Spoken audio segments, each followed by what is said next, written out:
Alright, ninja fans and retro renegades, welcome back to BitCrush, where old school cool meets 4K chaos, and we still believe throwing shurikens at everything is a valid solution.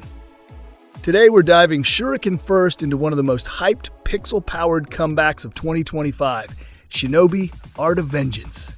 If you've got a soft spot for side-scrolling ninja chaos, arcade nostalgia, or just like games where slicing demons in midair while surfing makes perfect sense, you're in the right place. Now, if the name Shinobi makes your inner child do a backflip, you know why we're excited. But if you've somehow missed this slice of 8-bit royalty, allow us to drop a little history scroll. Back in the 80s and 90s, Shinobi wasn't just a game. It was a rite of passage. You weren't really a gamer unless you'd been KO'd by a flying ninja dog or accidentally ninja jumped into a pit. From The Revenge of Shinobi to Shinobi 3: Return of the Ninja Master, this franchise defined what it meant to feel cool while failing gloriously. So here we are, in the glorious future of 2025, and the sword's been unsheathed again. Enter Shinobi, Art of Vengeance, the latest reincarnation of Joe Musashi, our iconic ninja protagonist with a chip on his shoulder and a sword in his soul. And this time, it's personal, because what's a good ninja comeback without some next-level trauma? In the new game, Joe returns to his peaceful village. We assume it had excellent landscaping and decent Wi-Fi, only to find it destroyed and his entire clan literally turned to stone. As in, hey, Uncle Kenji looks kinda gray. Oh no. This kicks off what can only be described as a vengeance tour with a side of supernatural doom. And who's crafting this blade of justice? None other than Lizardcube, the team behind Streets of Rage 4, aka the masters of making old school cool look brand new. These folks know how to mix retro with modern like a pro chef tossing 8-bit sushi. They've taken Joe's journey and wrapped it in a hand-drawn art style that looks like it came straight from a 90s anime VHS with French comic vibes. So what's the gameplay like? Oh, we're glad you asked, because this isn't a spam fest. This is elegant violence. You wield Oborosuki, Joe's beloved katana, but that's just the appetizer.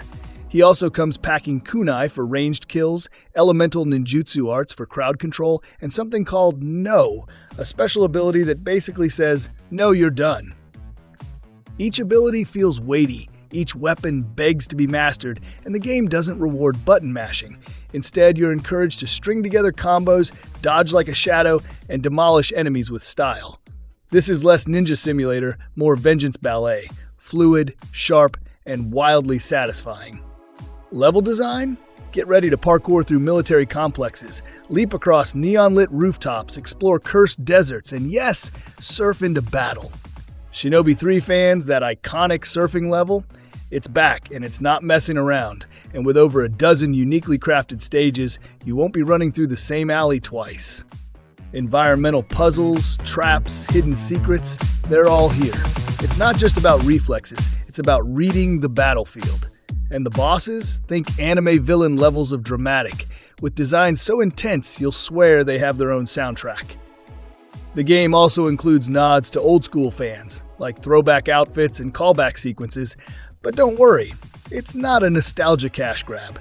There's enough fresh content to make veterans cheer and newcomers convert. Speaking of content, let's talk editions. Standard Edition, £24.99. It's the full game, and honestly, it's a steal at that price.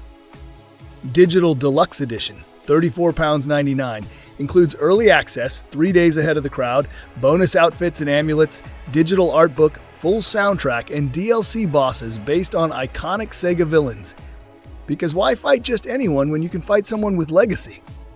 And yes, there are pre-order bonuses. You'll score a 10% discount, Joe's OG arcade outfit, and the Fortune Hunter amulet. Pre-order perks that are actually useful? We'll take it. But here's what really matters. Lizardcube is clearly pouring love into this project. They aren't just reviving Shinobi, they're honoring it, sharpening it, and tossing it back at us like a glowing kunai. The animations are buttery, the soundtrack is dripping with retro vibes, the combat is layered, the bosses are big, the world is rich, and Joe's still that guy, only angrier. So, Are you ready to avenge your petrified clan, surf into a sword fight, and master the art of vengeance? Hit that subscribe button, drop your thoughts in the comments, and stay tuned for more BitCrush breakdowns. We don't button mash, we slice with precision. This is Shinobi Art of Vengeance, and this is BitCrush.